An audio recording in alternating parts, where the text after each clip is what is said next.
प्रिय मित्रों, नमस्कार। मैं आपसे शिक्षा प्रणाली के बारे में बातें कर रहा हूँ। और जैसा हमने बताया कि पुरानी शिक्षा प्रणाली और नई शिक्षा प्रणाली में क्या अंतर है। नई शिक्षा प्रणाली जो है वो 21वीं शताब्दी के मुताबिक बनाई गई है, डिज़ाइन की गई है और इसकी आवश्यकताएँ ये 21वीं शताब्दी की आवश्यकताओं को पूरा कर रही है।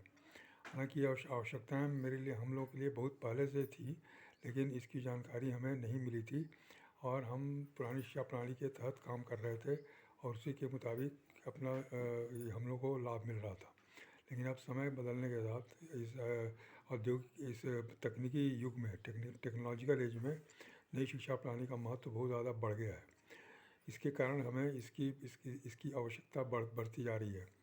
इसके लिए हमें अपने आप को तैयार करना है, क्योंकि ये एक नया सिस्टम है, इसलिए इसमें हमको बदलने में थोड़ा सा समय लग सकता है।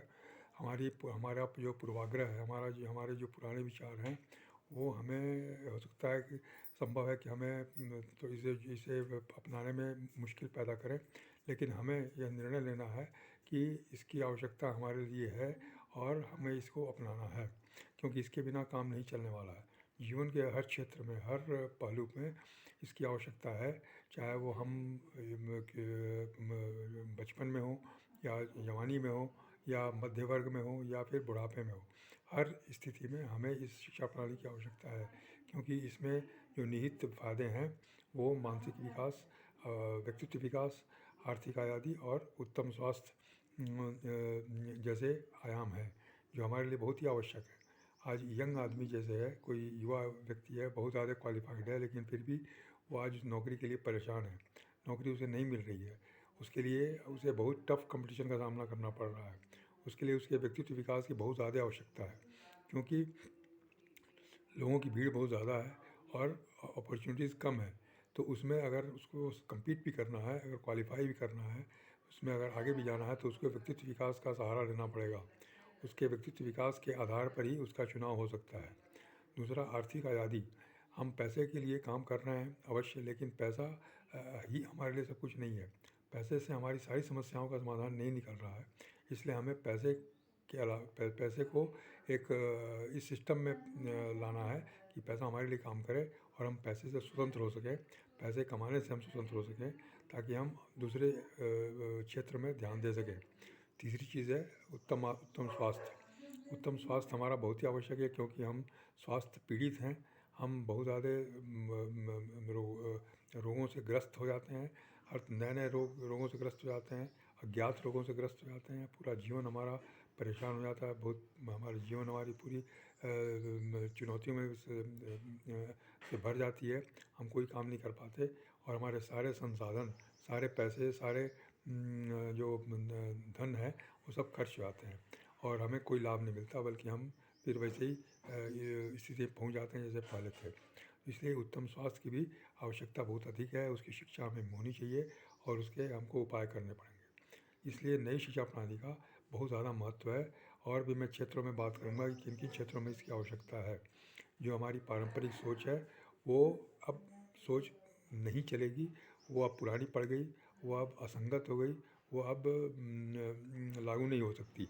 जैसे कि बहुत सारी चीज़ें जो पहले चल रही थी वो आज नहीं है। जैसे बैलगाड़ी, बैलगाड़ी एक गांव देहात में अक्सर हम लोग देखते थे, चलती थी, पगडंडियों पर चलती थी, खेत खलिहानों से होकर गुजरती थी, उससे सामान भी ज़्यादा था और व्यक्ति भी ज़्यादा था।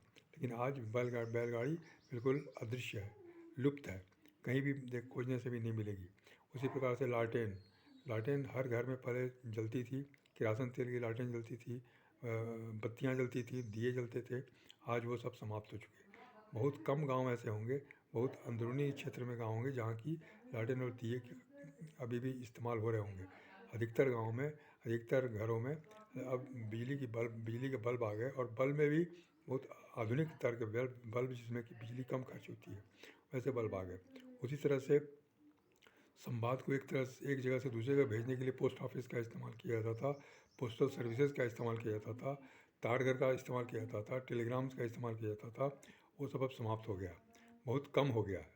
ताड़घर तो समाप्त ही हो गया, टेलीग्राम की सर्विस समाप्त हो गई, सुविधा समाप्त हो गई। पोस्ट ऑफिस भी अब उस रूप में नहीं है जो पहले था। अब नए स्वरूप में आ रहा है, नए सर्विस सेवाएं दे रहा है। अब पत्राचार के अलावा पत्राचार के स्थान पर वो नई नई सामग्रियों को उपलब्ध करा रहा है, और वो भी बैंक के स्तर पर जा रहा है। बैंक की तरह उसका भी परिवर्तन हो रहा है, बैंक की तरह उसका कार्यप्रणाली उसकी हो रही है। इस तरह से पोस्ट ऑफिस पहले से काफ़ी ज़्यादा बदल गया। उसी तरह से जो भी साधन है हमारे पास, वो सब बदलते आ रहे हैं। हमारे पास आधुनिक साधन आ रहे हैं, आर्थिक चीज़ें उसको हमको सीखने की ज़रूरत पड़ रही है। हम सीख रहे हैं, चाहे हम किसी उम्र के किसी भी दहलीज पर हैं, हमें वो सीखना पड़ रहा है, क्योंकि हमारी आवश्यकता है। खान पान में भी उसी तरह से बहुत बदलाव आ गया। हालांकि हो सकता है कि खाद्यान्न वही हों, लेकिन फिर भी उसके गुणवत्ता में बहुत फ़र्क आया, और उसके वैरायटी से बहुत फ़र्क आया है। इसलिए हमें अब हर तरीके से बदलने की ज़रूरत है। हमको बुद्धि और विचार बदलने की ज़रूरत है। मैं और भी अन्य क्षेत्रों में कहाँ कहाँ हमें बुद्धि विचार बदलना है, उसके बारे में आपसे बात करूँगा और उसकी आवश्यकता बताऊँगा। नमस्कार, धन्यवाद।